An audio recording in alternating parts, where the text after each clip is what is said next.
Halo,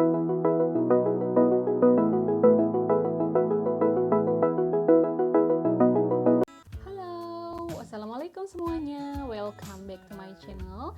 Setelah sekian bulan ya, sekitar 5 bulan vakum, kali ini mau berbagi materi tentang pewarisan sifat kelas 12. Oke, selamat menyaksikan.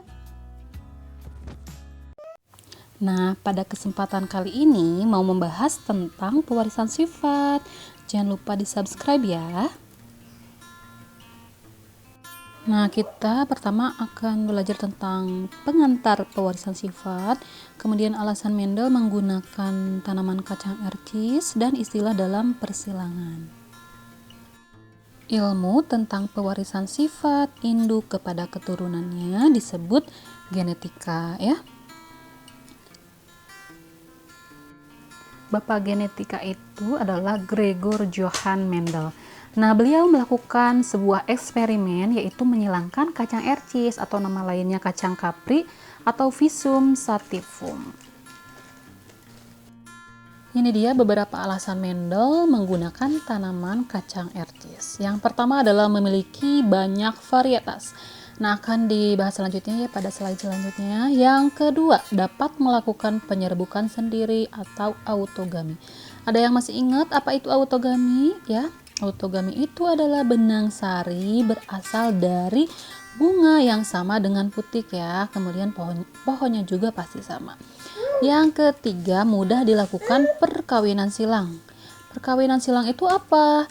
Perkawinan silang itu benang sari berasal dari bunga yang berbeda dan pohon yang berbeda, tapi mereka masih satu varietas seperti itu. Kemudian yang terakhir adalah menghasilkan banyak keturunan ya. Itulah mengapa alasan Mendel menggunakan tanaman kacang ercis. Nah, tadi ya alasan pertama kan dia banyak varietasnya ya, kita bisa lihat dari bentuk bijinya ya. Tanaman kacang ercis itu bijinya ada yang bulat, ada juga yang kisut. Yang kedua dari warna biji, ada yang kuning dan ada juga yang hijau. Kemudian dari warna bunga, ada yang ungu dan ada yang putih. Nah, bentuk polongnya juga ada yang halus, ada juga yang keriput. Kemudian dari warna polongnya ada yang kuning dan warna hijau. Tinggi batangnya ada yang tinggi dan ada yang pendek. Nah, inilah ya, jadinya ini banyak varietasnya pada kacang ini. Sekarang kita masuk ke istilah dalam persilangan ya. Bisa kita lihat contoh persilangan buah asam dan buah manis. Ada yang pertama itu P1.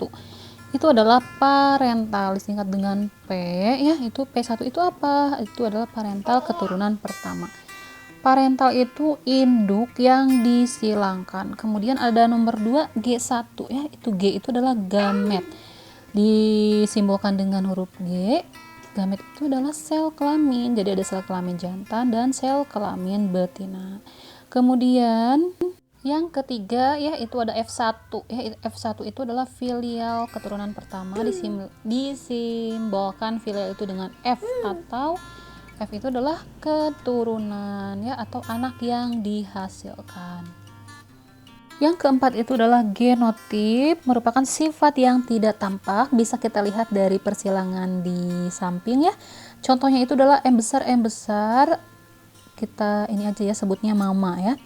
Terus ada M kecil sebut aja dengan mimi, dan ada hasilnya itu adalah M besar M kecil, berarti mami. Jadi itu ya contoh genotip itu mama, mimi, mami.